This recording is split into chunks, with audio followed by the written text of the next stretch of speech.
कि मुझे लगता है अखिलेश यादव जी को समाजवादी पार्टी के टूटने का डर सता रहा है। उन्हें लगता है कि 2027 के चुनाव से पहले समाजवादी पार्टी में एक बहुत बड़ी भगदड़ मचने वाली है।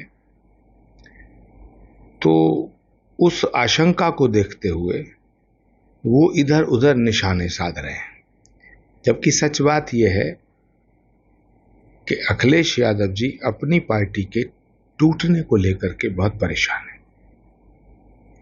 पहले वो अपने चाचाओं से परेशान थे, कभी अमर सिंह जी से परेशान थे, कभी प्रोफेसर साहब से परेशान थे, कभी शिवपाल जी से परेशान थे।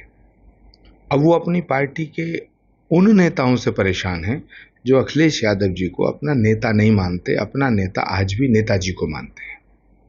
तो समाजवादी पार्टी एक घोर धर्म संकट से गुजर रही है। समाजवादी पार्टी में दो तरह के लोग हैं। एक वो हैं जो नेताजी को अपना नेता मानते हैं, शिवपाल जी को अपना नेता मानते हैं, प्रोफेसर रामगोपाल जी को अपना नेता मानते हैं। वो अखिलेश जी को अपना भैया मानते हैं, लेकिन बच्चा मानते हैं, लेकिन नेता नहीं मानते। तो अखिलेश जी को लगता है कि ये लोग समाजवादी पार्टी तोड़ सकते हैं, तो इसलिए उनकी ये चिंता है और चिंता करनी भी चाहिए उन्हें।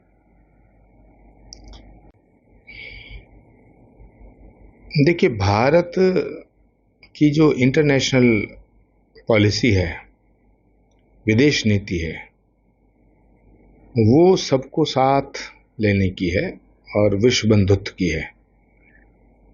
लेकिन जिस तरह से इंटरनेशनल लेवल पर आतंकवाद बढ़ रहा है, तो आतंकवाद के खिलाफ पूरी दुनिया एकजुट हो रही है। और मुझे लगता है कि जो अगला दौर है ये आतंकवाद के खात्मे का दौर है। जहां तक ईरान और इजराइल का सवाल है, तो इजराइल पे हमला किया था हमास ने और हमास को सपोर्ट किया था ईरान ने।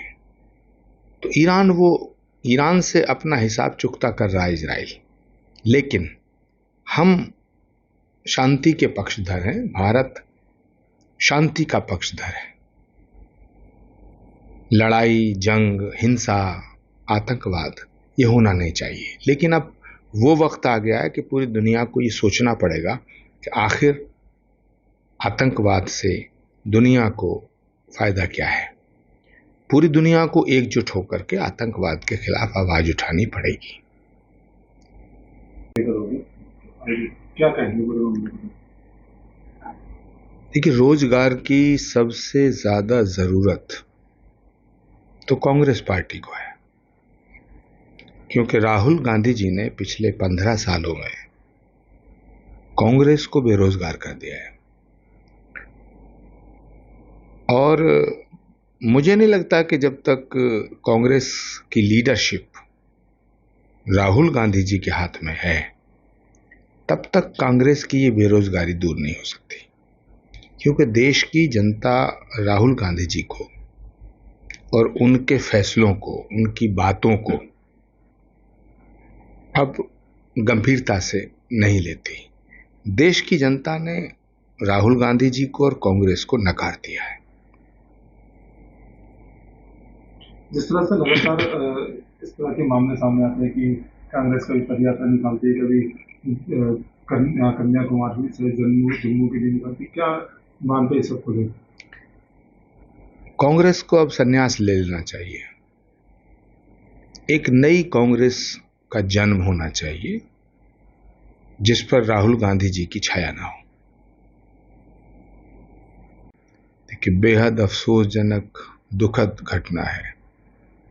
पूरा देश स्तब्ध है और इस विमान हादसे में जो लोग काल के गाल में समा गए, उनके परिवार वालों को सांत्वना देने खुद प्रधानमंत्री जी पहुंचे, गृह मंत्री पहुंचे।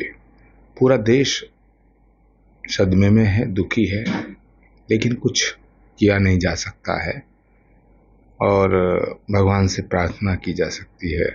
मैं प्रार्थना करता हूँ, श्री कल्की धाम की तरफ से भी हमने प्रार्थना भी की है कि ईश्वर उनकी आत्मा को शांति दे और उनके जो परिवार वाले लोग हैं उन्हें इस दुख को सहने की शक्ति दे।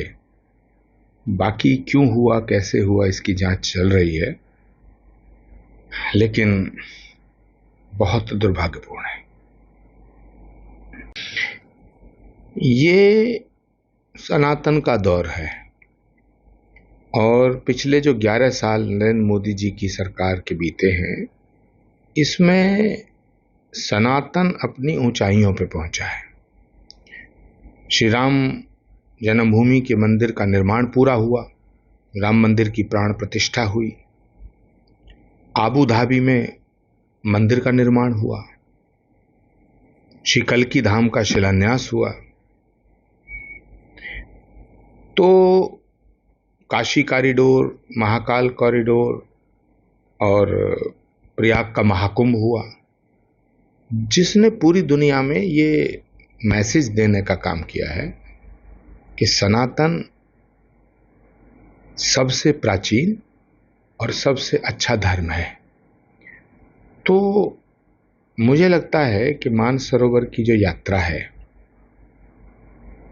उसको अगर चीन सपोर्ट कर रहा है या उसमें मदद कर रहा है, तो ये सनातन की बहुत बड़ी जीत है और इसका श्रेय देश के प्रधानमंत्री नरेंद्र मोदी जी को दिया जाता है।